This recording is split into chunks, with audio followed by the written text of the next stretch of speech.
Hi everybody, sorry to have paused yet again in a really awkward place. I'm still not quite used to speaking out loud with other people around. This is the main avenue, the main mall at the University of British Columbia in Vancouver, Canada, where I've been going to school for the last 16 months.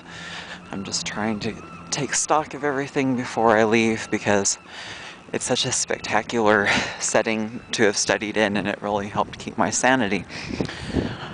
Oh, I'm kind of not sure which parts to show you first.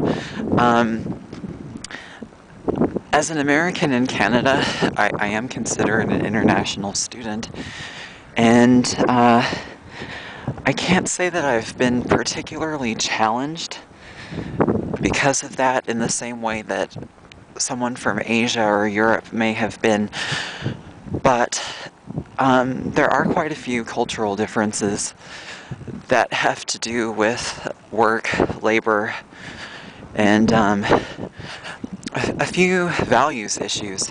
If you look up there, you can see a clock tower. You'll get a better view of it in just a moment. It's As you probably know, Americans are really, every country has indoctrination, but Americans are always trained to think that we're the hardest working, the most aggressive and knowledgeable and know the right way to do things. And that's kind of changed as people have become a little bit more aware after 9/11. But I do find that our core ethos, the work ethic, was traditionally more diligent than you can typically find here. Bear in mind, I am on the West Coast in North America, which is a little bit different because of it has a left-wing tone to it. Where I'm at now, if you look across the way here, that is called the Irving K. Barber Center.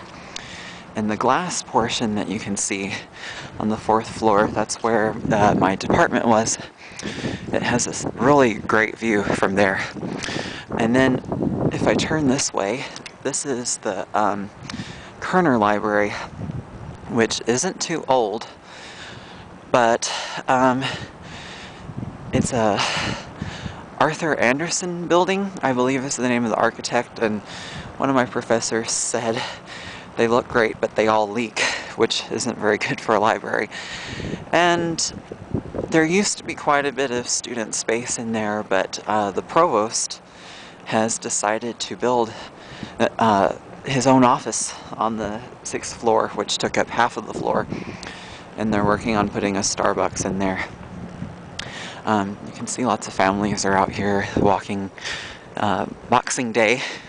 It's Boxing Day in the Commonwealth world. And then here we have a sunken garden and the original part of the building. Anyway, so I'm just going to walk a little bit more this way. Americans, were indoctrinated to believe that they're the best. But in Canada, I've really found that if you really strive to be the top in your field outside of Toronto, you're really going to have hell to pay for that, because they don't, it's really hard to put your finger on why, but they don't really want to see you standing out too much, and I find that that's very typical in countries where the state plays a bigger role. I have both libertarian and socialist beliefs, but I really don't like to see people's individuality be stifled too much. And so, really, there's some possibility I will stay here, and I have the permission to stay here through a work permit, but it's really just not in my personal best interest at this time. Um, what else can I tell you about this university? Um, Really, the main thing that I can give you is that if you insist on having a master's degree at this time, which they're becoming quite commonplace at the moment, a lot of Canadian universities are a bargain for Americans.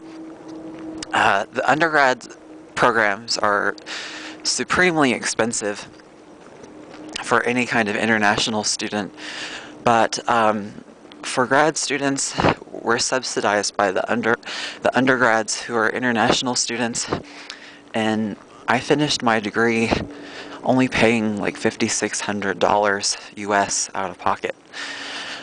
Anyway, I hope to introduce more of myself to you and some really cool people and ideas that I've come across. Have a good day, guys. Bye.